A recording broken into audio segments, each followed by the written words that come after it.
অব্যবস্থাপনায় ঝুঁকছে রাজধানীর water bus service. জরাজীর্ণ অবস্থায় লাখ লাখ টাকা নৌযান, চাহিদা থাকলেও মিলছে না সেবা, অভিযোগ যাত্রীদের।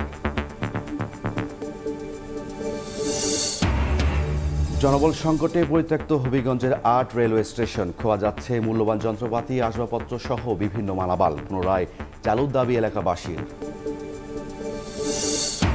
সুনামগঞ্জে এখনো শুরু হয়নি হাওরের ফসল রক্ষাবাদের কাজ। আগাম ঢল ও বন্যায় ফসলের ক্ষতির শঙ্কা কৃষকদের, দ্রুত ব্যবস্থা নেওয়ার আশ্বাস জেলা প্রশাসকের।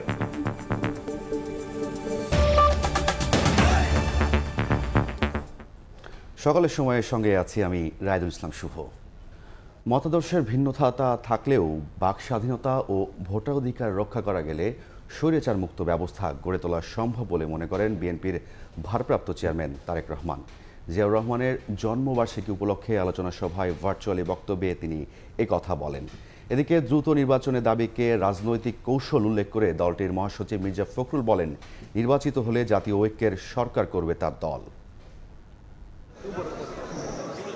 শহীদ রাষ্ট্রপতি জিয়াউর রহমান, যার গল্প আমাদের দর্শন শীর্ষক এই আলোচনা সভায় প্রধান অতিথি হিসেবে ভার্চুয়ালি যোগ দেন বিএনপির ভারপ্রাপ্ত চেয়ারম্যান তারেক রহমান। এতে প্রথমবারের মতো কোনো রাজনৈতিক সভায় অংশ নিয়ে জিয়াউর রহমানকে নিয়ে লেখা স্বরচিত কবিতা পাঠ করেন ভারপ্রাপ্ত চেয়ারম্যানের সহধর্মিণী ডাক্তার জুবাইদা রহমান। তুমি গণতন্ত্রের প্রতীক, জনতার অধিকারের অতন্দ্র প্রহরী তুমি।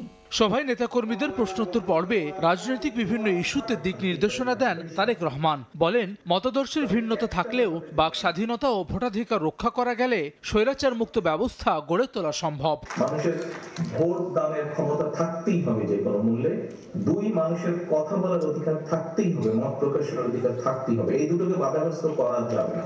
সকলে যদি আমরা দলমত নির্বিশেষে এই দুটোতে অন্তত একমত থাকি, তাহলে স্বৈরাচার মুক্ত একটা ব্যবস্থা আমরা ধীরে ধীরে। এদিন বিকেলে রাজধানীর আগারগাঁওয়ে এক সেমিনারে অংশ নিয়ে দ্রুত নির্বাচন দাবিকে বিএনপির রাজনৈতিক কৌশল বলে উল্লেখ করেন বিএনপি মহাসচিব। সংস্কারের প্রয়োজন রয়েছে জানালেও দ্রুত নির্বাচনের তারিখ ঘোষণার দাবি তার। সংস্কার প্রস্তাবগুলো আমাদের সম্পূর্ণ সম্মতি আছে, কিন্তু একই সঙ্গে আমরা যে কথা জোর দিচ্ছি যে নির্বাচনের ঘোষণাটা তাড়াতাড়ি হওয়া উচিত। কারণ আমাদের অভিজ্ঞতা আমরা দেখেছি যে নির্বাচনটা দরকার এই জন্যে যে নির্বাচনের মধ্য দিয়ে আমরা জনগণের কাছে যেতে পারবো, জনগণকে সম্পৃক্ত করতে পারবো এবং জনগণের মধ্য দিয়ে একটা পার্লামেন্ট আমরা নিয়ে আসতে পারবো, যে পার্লামেন্টে আমরা এই সমস্যাগুলো আলোচনা করে আমরা একটা জায়গায় আসতে পারবো। এর আগে সকালে ভ্যাট ও শুল্ক বৃদ্ধির প্রভাব, প্রয়োজনীয়তা এবং জনগণের প্রতিক্রিয়া নিয়ে গুলশানে সংবাদ সম্মেলন করে বিএনপি। এতে মহাসচিব মির্জা ফখরুল ইসলাম আলমগীর বলেন, অন্তর্বর্তীকালীন সরকার নির্বাচনের পথে হাঁটলে এই সংকট তৈরি হতো না। এই সিদ্ধান্তটি সাধারণ মানুষের দৈনন্দিন জীবনে, বিশেষ করে দরিদ্র মধ্যবিত্ত জনগোষ্ঠীর উপর নেতিবাচক প্রভাব ফেলবে, চাপ বাড়াবে। আওয়ামী লীগ সরকারের ন্যায় টাকা ছাপানোর মতো অর্থনীতির জন্য অত্যন্ত ক্ষতিকর পদক্ষেপটি গ্রহণ করলো, যা দেশের উচ্চ মূল্যস্ফীতিকে আরো বাড়িয়ে দিয়েছে এবং জনগণের অবিশ্বাসকে বাড়িয়ে দিয়েছে। অর্থনৈতিক সংকট মোকাবেলায় অপ্রয়োজনীয় মেগা প্রকল্প আপাতত বন্ধ করার পাশাপাশি অন্তর্বর্তী বাজেটের প্রতিও গুরুত্ব দেন বিএনপি মহাসচিব। ও মোবাইল ইন্টারনেট সেবা। হাসান ওয়ালি, সময় সংবাদ, ঢাকা। বিএনপি চেয়ারপারসন বেগম খালেদা জিয়ার চিকিৎসা সংক্রান্ত কোনো প্রকার গুজব না ছড়ানোর আহ্বান জানিয়েছেন বিএনপির যুক্তরাজ্য শাখার সভাপতি এম এ মালেক। একই সঙ্গে দেশের মানুষের কাছে দলীয় চেয়ারপারসনের জন্য দোয়া চেয়েছেন তিনি। প্রথম যে বাংলাদেশের এই যে কোনো এখন যদি আপনার মন গড়া কোনো নিউজ করে দেন, এটা সম্পর্কে আমি কোনো মন্তব্য করতে চাই না। তবে আমি মনে করি যে বাংলাদেশের মানুষে আমরা যেটা বলেছি মন গড়া নিউজ না করে, এবং আমি মনে করি যে আপনারা এই আমাদের ডক্টর জাহিদ সাহেবের এইটাই যেটা বলবেন উনি ওইটাই রিয়ালিটি, এবং আমরা এই দোয়াটা, কারণ আল্লাহর কাছে তো সবচেয়ে প্রিয় হচ্ছে যে দোয়া করা, মার জন্য দোয়া করা। আমাদের নেত্রী, আমাদের মা, মাদার অফ ডেমোক্রেসি যেটা আমরা বলি, ওনার জন্য আমরা আপনাদের মাধ্যমে আমরা সবার কাছে দোয়া কামনা করছি। রাজধানীর নদীগুলো এখনও বিকল্প যোগাযোগ ব্যবস্থার উপযোগী করতে পারেনি কর্তৃপক্ষ। চালুর এক যুগ পরও ঝুঁকছে ওয়াটার বাস সার্ভিস। জরাজীর্ণ অবস্থায় পড়ে আছে কয়েক লাখ টাকায় কেনা নৌযান। যাত্রীদের অভিযোগ, চাহিদা থাকলেও মিলছে না সেবা।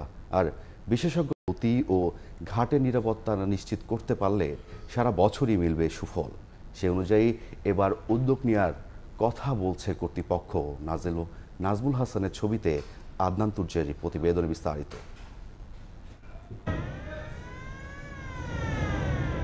ঢাকার নদীপথের ইতিহাস যেন এক প্রবাহমান কাব্য। রাজধানীকে ঘিরে থাকা নৌপথগুলোর মাধ্যমে যুগ যুগ ধরে গড়ে উঠেছে বাণিজ্য, সংস্কৃতি ও জীবিকার সমৃদ্ধ অধ্যায়। আধুনিক ঢাকায় সেই সমৃদ্ধ অতীতের প্রতিফলন ঘটেছিল ওয়াটার ট্যাক্সির মাধ্যমে। ঢাকার চারিদিকে ঘিরে থাকা বুড়িগঙ্গা, তুরাগ, ধলেশ্বরী, বালু ও শীতলক্ষা ঘিরে তৈরি হওয়ার সম্ভাবনা মাথায় রেখে ২০০৪ সালে ওয়াটার ট্যাক্সি প্রকল্প হাতে নেয় সরকার। প্রকল্পের ৩টি ধাপের মধ্যে প্রথম দুটিতেই ব্যয় হয় প্রায় ১০০ কোটি টাকা। সদরঘাট থেকে গাবতলী পর্যন্ত ২৯ কিলোমিটার রুটে স্থাপন করা হয় ১২টি ল্যান্ডিং স্টেশন। ২০১৩ সালের ৪ জুলাই চালু হয় ওয়াটার বাস সেবা। সরেজমিনে গিয়ে দেখা যায় ওয়াটার বাসের বর্তমান হাল ভালো নয়। সদরঘাট বাদামতলী ঘাটে জরাজীর্ণ অবস্থায় পড়ে আছে লাখ লাখ টাকা খরচ করে কেনা 4টি ওয়াটার বাস। আমাদের জাহাজগুলা অনেকটি ভাঙ্গাচোরা, এগুলো মেরামত করতে হবে। যাত্রীদের অভিযোগ, চাহিদা থাকলেও সেবা মিলছে না, অব্যবস্থাপনা, ধীরগতি, বেহালঘাট সহ আছে আরও সমস্যা। দুর্নীতির কারণে এইটা অবস্থা এরকম হয়েছে।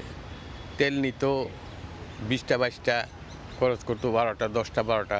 এখানে ঘাটে ওখানে লোকজন সব বাসেতে জায়গা, গাড়িতে জায়গা। এখন আর ওই বাসেও আসলেও ওখানে বাসেও মানুষজন পায় না, ওখানে আর বন্ধ করে দিচ্ছে। সদরঘাটের থেকে আমার ওয়াটার বাস আইতো, হবে আয় না।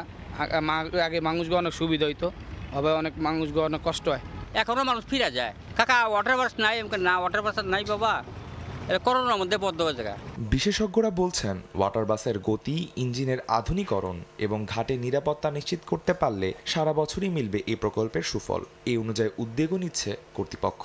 আমাদের নৌযানগুলো কিন্তু অতটা কমফোর্টেবল না। যন্ত্রাংশ থেকে শুরু করে মেশিনারিজ, তারপরে এটার ম্যাটেরিয়াল, এটার ডিজাইন, মানের দিক দিয়েও এটা কিন্তু অতটা মানসম্মত হয়নি। ল্যান্ডিং স্টেশনগুলো যেখানে করা হয়েছে, আপনি মূল রোড থেকে যখন সেই ল্যান্ডিং স্টেশনে আসবেন, সেই যে জায়গাটা, সেই জায়গাটাও কিন্তু মানে সেই রোডগুলো কিন্তু অতটা ভালো নয়। এবং সেখানে আরেকটা জিনিস ইম্পর্টেন্ট, সেটা হলো যে নিরাপত্তা। বর্তমান যে প্রেক্ষাপট, এই প্রেক্ষাপটে এটা নিয়ে আবার নতুনভাবে কার্যক্রম শুরু হয়েছে। শুধুমাত্র সরকার এককভাবে এই সার্ভিস পরিচালনা করা সরকারের পক্ষে কষ্টকর। সরকার যে কোনো কাজের উদ্বোধনটা করতে পারে, কিন্তু এর সাথে সাথে বেসরকারি যে সমস্ত বিনিয়োগকারীরা আছেন ওনাদেরকে এগিয়ে আসতে হবে। জনবান্ধব করার জন্য যে সমস্ত কার্যক্রমগুলো গ্রহণ করা যায় সেইগুলো করা, এটা বোধহয় আমার মনে হয় আগামী 1 বছরের মধ্যে করা সম্ভব হবে। নদীপথে যানজটমুক্ত চলাচলের সুবিধা নিশ্চিতে ওয়াটার বাস সার্ভিসের আধুনিকীকরণের তাগিদ ঢাকাবাসীর। ওয়াটার বাসগুলো ঢাকার নৌপথে নতুন এক দিগন্তের সূচনা করলেও বর্তমানের অবস্থা ভয়াবহ। নেই কোনো যাত্রী সেবা, নদী পারাপার হয়ে পড়ছে বিপজ্জনক। ২০০৪ সালের প্রকল্প সফল না হলেও না হচ্ছে নতুন করে পরিকল্পনা। তবে যাত্রীদেরও প্রত্যাশা, ঢাকার নৌপথে ওয়াটার বাসগুলি নিয়ে আসবে নতুন করে যাত্রী সেবা এবং সৌন্দর্য। বাদামতলী স্টিমার ঘাট থেকে আদনান তুর্য, সময় সংবাদ, ঢাকা। সিলেট চট্টগ্রাম রেলপথের হবিগঞ্জ অংশের অন্তত 8টি স্টেশন বন্ধ হয়ে গেছে। কর্তৃপক্ষের কার্যকারী পদক্ষেপের অভাবে এগুলোর বেশিরভাগই এখন পরিত্যক্ত। খোয়া যাচ্ছে মূল্যবান যন্ত্রপাতি, আসবাবপত্র সহ বিভিন্ন মালামাল। এলাকাবাসীর দাবি, স্টেশনগুলো পুনরায় চালু হলে যাত্রী সেবার পাশাপাশি ব্যবসা বাণিজ্যের প্রসার হবে। রেলওয়ে বিভাগ বলছে জনবল সংকটের কারণে হয়েছে এমন দশা। রাশেদ আহমেদ খানের তথ্য ও ছবি নিয়ে প্রতিবেদন। ঢাকা সিলেট চট্টগ্রাম রেলপথের হবিগঞ্জ অংশের লস্করপুর, রশিদপুর, সাটিয়াজুড়ি, তেলিয়াপাড়া, শাহপুর, ইটাখোলা ও কাশিমনগর সহ 8টি স্টেশনের কার্যক্রম নেই দীর্ঘদিন। শতাধিক বছরের পুরনো স্টেশনগুলো 2008 থেকে 2011 সালের দিকে জনবল সংকটের কারণ দেখিয়ে বন্ধ রাখা হয়।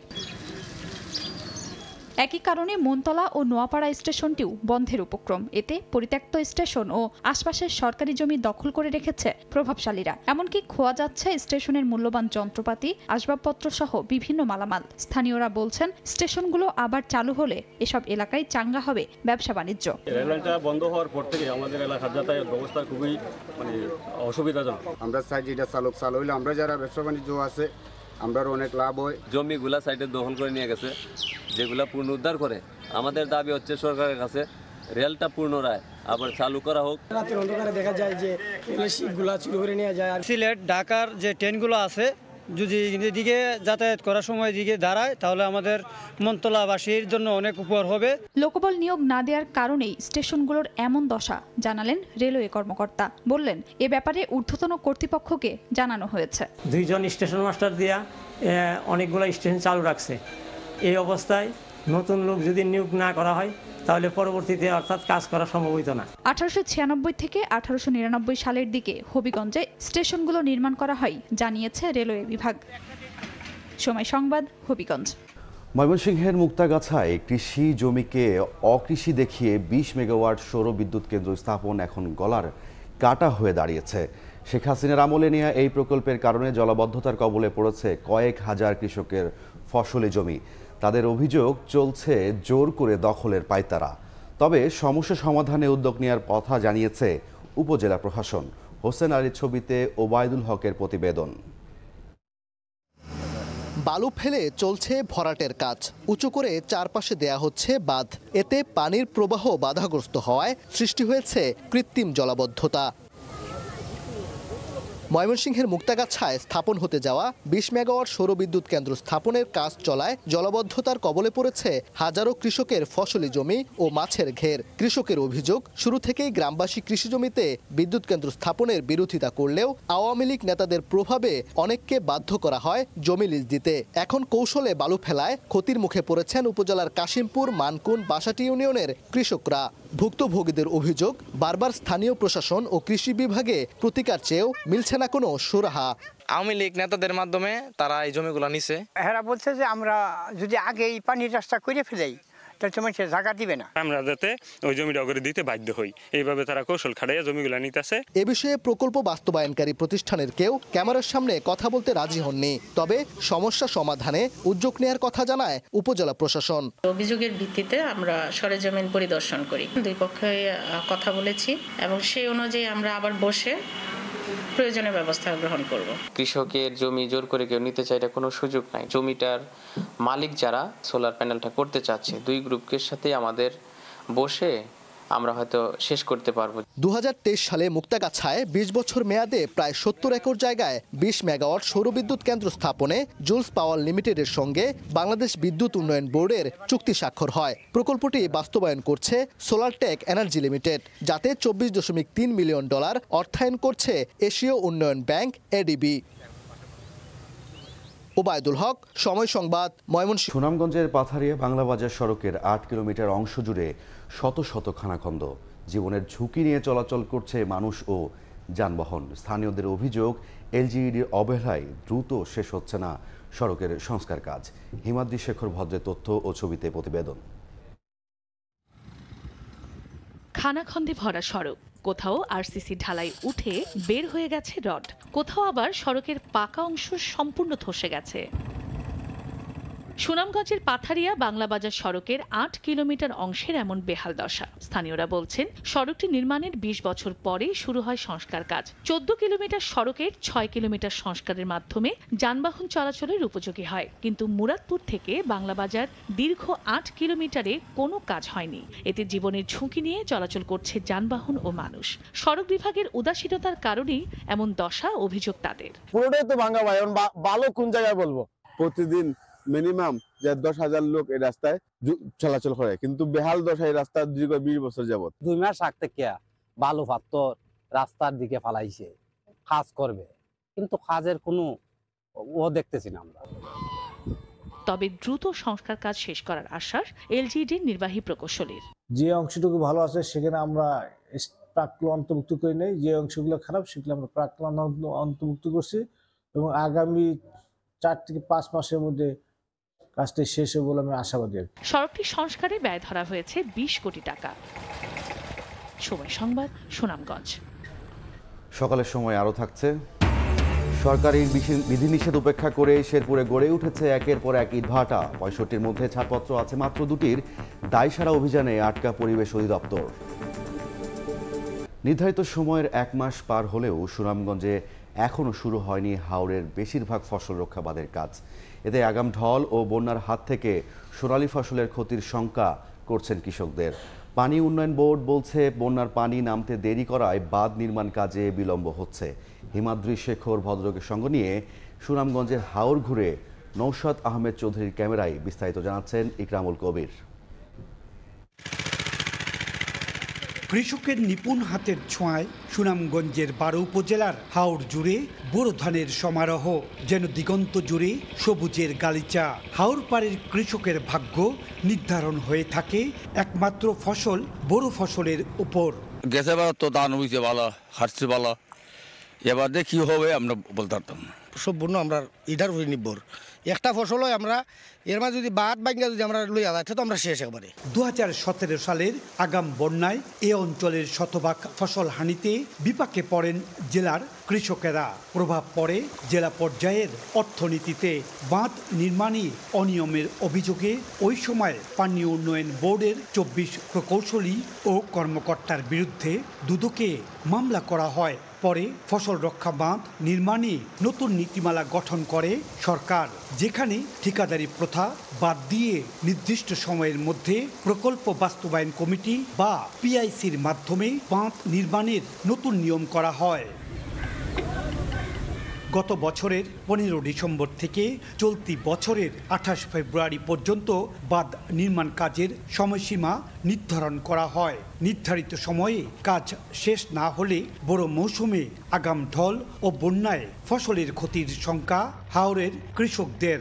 কিছুদিন পরে আবার বৃষ্টি শুরু হইব, বৃষ্টি শুরু হইলে তো ভাই এটা সঠিকভাবে মাটিটা বইব না। পানগুলো মানে খুব ভালো হয় আর কি, মানে এগুলো মাছ হয় আর কি, তখন তো আমরা কৃষক আর মরলাম না। শুরু করা না যায় তখন শেষ করতে তো প্রায় 7 মাস পর্যন্ত খাজাই যাবে, তখন তো দেখা যাইব যে কমপ্লেকশন হচ্ছে না। সুনামগঞ্জের দিরাই উপজেলার টাংনি হাওরের ফসল রক্ষা এই বাঁধ সহ উপজেলার অনেক বাঁধই এখনও সংস্কার কাজ সম্পন্ন হয়নি। ফলে হাওর পাড়ের মানুষেরা ফসল লাগিয়ে এখন আতঙ্কের মধ্যে দিন কাটাচ্ছেন। চলতি মৌসুমে জেলার ছোট বড় 134টি হাওরে 2,23,000 হেক্টর জমিতে বোরো ধানের আবাদের লক্ষ্যমাত্রা নির্ধারণ করা হয়েছে। সুনামগঞ্জ পানি উন্নয়ন বোর্ড বলছে, হাওড় থেকে পানি দেরিতে নামায় প্রকল্প শুরু হতে দেরি হচ্ছে। আর জেলা প্রশাসক জানালেন, 28 ফেব্রুয়ারির মধ্যে কাজ শেষ না হলে অর্থ পরিশোধ করা হবে না। ইতিমধ্যে সকল পিআইসি সদস্যগণকে সংশ্লিষ্ট ইউনো এবং শাখা কর্মকর্তাগণ তাদেরকে প্রথম কিস্তির টাকা অগ্রিম হিসেবে প্রদান করেছে। সম্পূর্ণরূপে পুরো উদ্যমে কাজও শুরু হয়ে গেছে এবং 28 ফেব্রুয়ারির পরে যে পিআইসিগুলো কাজ সম্পন্ন করবে তাদের কোনো ধরনের বিল দেওয়া হবে না। 2023-24 অর্থ বছরে কাবিটা নীতিমালার আওতায় সুনামগঞ্জের 12 উপজেলার প্রায় 1000 কিলোমিটারে 675টি বাঁধ মেরামতে 124 কোটি টাকা বরাদ্দ দিয়েছে মন্ত্রণালয়। ইকরামুল কবির, সময় সংবাদ, সুনামগঞ্জ।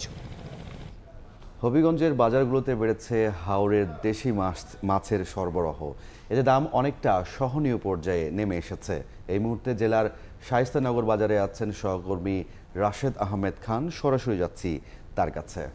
হাওরের মাছ কিছুটা এখন সরবরাহ কম এবং যে কারণে বাজার অনেকটাই স্থিতিশীল রয়েছে।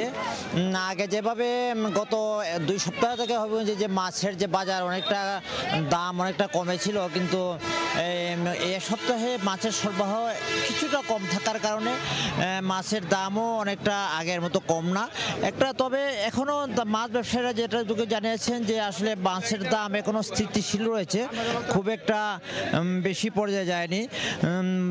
আমি ওর সাথে কথা বলেছিলাম যারা মাছ ব্যবসায়ী আছেন এবং যারা জেলেরা আছেন, তারা জানিয়েছেন যে হাওড়ে বর্তমানে মাছ কিছুটা ধরা কম দিচ্ছে এবং যে কারণে মাছের সরবরাহ কম এবং মাছের সরবরাহ কম হওয়ার কারণে দামটাও আগের তুলনায় কিছুটা বেড়েছে। কিন্তু এরপরেও হবিগঞ্জের যে শায়েস্তাগঞ্জ মাছের বাজার, এটি বাজার জেলার সবচেয়ে বড় মাছের বাজার।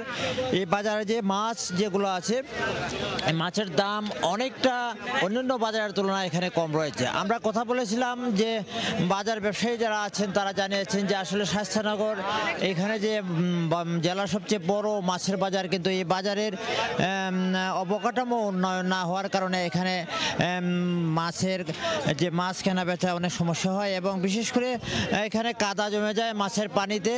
এছাড়াও তীব্র কুয়াশার কারণে অনেক সময় যারা পাইকাররা আসেন তারা মাছ কিনতে এখানে বিপাকে পড়তে হয়। তারা জানিয়েছেন যে এখানে এখানে যে অবকাঠামো উন্নয়ন হয় তাহলে এখানে আরও বেশি বেশি বেচাকেনা হবে। তো আমরা মাছ যারা ব্যবসা বিভিন্ন হবিগঞ্জ থেকে মাছ নিয়ে যারা ঢাকা চট্টগ্রাম সহ বিভিন্ন জেলায় বিক্রি করেন তাদের সাথে আমরা কথা বলেছিলাম যে হবিগঞ্জের যে এখানে শাস্তানগর মাছের বাজার এটা হাওড় অঞ্চলের মাছের জন্য এটি বিখ্যাত এবং এখান থেকে মাছ তারা কিনে হবিগঞ্জের বাইরেও বিভিন্ন জেলায় তারা বিক্রি করেন। এছাড়াও শাস্তানগর মাছ বাজার থেকে এখানে মাছ কিনে হবিগঞ্জের যে অন্যান্য আঞ্চলিক বাজার আছে এই বাজারগুলোতে তারা মাছ বিক্রি করেন। আমরা কথা বলেছিলাম মাছ ব্যবসায়ীদের সাথে, তারা জানিয়েছেন মাছের দাম অনেকটা স্থিতিশীল আছে। এখানে বোয়াল 700 থেকে 800 টাকা এবং এখানে চিতল 300 থেকে 700 থেকে 800 টাকা এবং চিংড়ি এখানে 600 থেকে 700 টাকা বিক্রি হচ্ছে। এছাড়া অন্যান্য যে মাছগুলো আছে মাছের দামও অনেকটা স্থিতিশীল রয়েছে। তো এই ছিল আজকে শাস্তানগর মাছ বাজার থেকে আমার কাছে।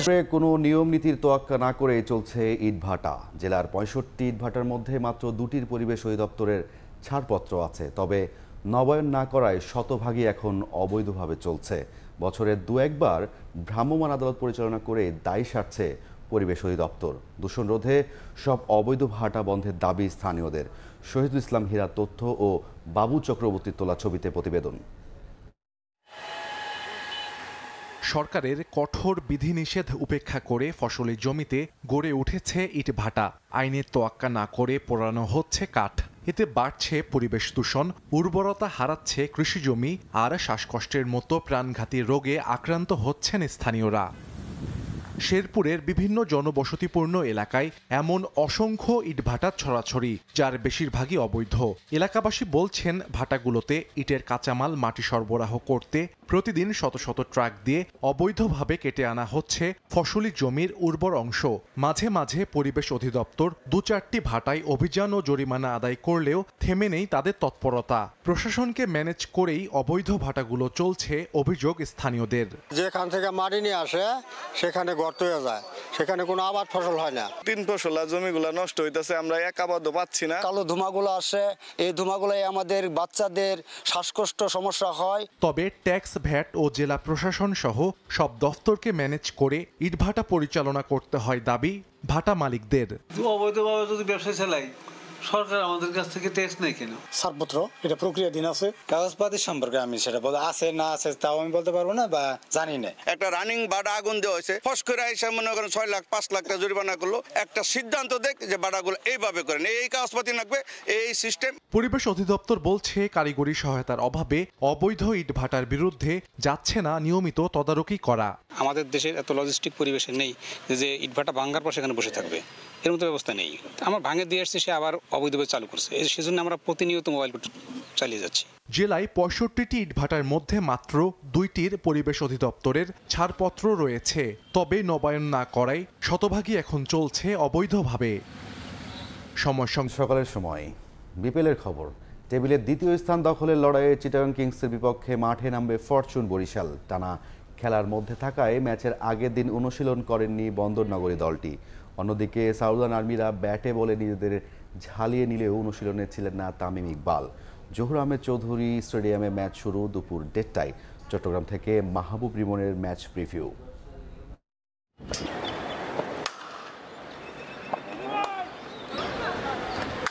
5 ইনিংসে 120 রান, স্ট্রাইক রেট 136। তবুও একটা বড় ইনিংসের ক্ষুধা তাওহিদ হৃদয়ের। রোয়ে শোয়ে নয়, কিংসের বিপক্ষে ম্যাচের আগে নেটে হাঁকালেন বড় বড় ছয়। হৃদয়ের ঠিক বিপরীত চিত্র নাজমুল শান্তর, নামের মতোই ধীর স্থির। একটা ভালো ইনিংস তার কাছে পাওনা রয়ে গেছে ফরচুন বরিশালের। কাগজে কলমে না হলেও বাস্তবতা বলছে সাগরিকায় দর্শকদের কাছে চলতি বিপিএল এর সবচেয়ে আরাধ্যের ম্যাচ। লোকাল বয় তামিমের কাছেও আবেগের। যদিও ম্যাচটির আগের দিন অনুশীলনে আসেননি বরিশাল অধিনায়ক। বলা হয় এবারের বরিশালের সাইড বেঞ্চের ক্রিকেটারদের নিয়েও করা দল দিতে পারবে চ্যাম্পিয়নশিপের ফাইট। অবস্থাটা এমন যে মালানের মতো ক্রিকেটারেরও সুযোগ মিলে না সেরা 11-য়। এতে অবশ্য ইতিবাচক কিছুই খুঁজছেন এই টপ অর্ডার ব্যাটসম্যান। এত ক্রিকেটার থাকলে সবাইকে সুযোগ দেওয়া একটু কঠিন, কম্বিনেশন ঠিক রাখাও কঠিন। তবে লোকাল ক্রিকেটাররা ব্যালেন্স ঠিক রাখছে, এটা দারুণ বিষয়। বাংলাদেশে আসলে চ্যালেঞ্জটা হলো আমরা আমাদের মানের উইকেট পাই না। তবে এবার ঢাকা, সিলেটের পর চট্টগ্রাম সব জায়গার উইকেটই দারুণ। নেটে টাইগার লিগে রিশাদের সঙ্গে মালানের মৃদু প্রতিদ্বন্দ্বিতা জমে উঠেছিল বেশ। রিশাদের পাশাপাশি মুগ্ধতা ছড়ল তামিমের অধিনায়কত্বেও। দলে একজন লেগ স্পিনার আপনাকে ভেরিয়েশন দেবে। রিশাদকে বেশি বেশি ম্যাচ খেলার সুযোগ দিতে হবে। যত বেশি খেলবে তত বেশি পরিণত হবে। তামিম দারুণভাবে দল পরিচালনা করছে। কে খেলছে কে খেলছে না, কেন খেলছে না তা পরিষ্কার করছে। অন্যদিকে ঘরের মাঠে টানা ম্যাচ থাকায় অনুশীলন করেনি চিটাগং কিংস। বোলিং ইউনিট দুর্দান্ত হলেও তাদের ভাবাচ্ছে ব্যাটিং। এ ম্যাচ জয়ী দল পোক্ত করবে টেবিলের 2 নম্বর জায়গা। মাহবুব রিমন, সময় সংবাদ, চট্টগ্রাম। এই ছিল সকালের সময়, সঙ্গে থাকুন সময়।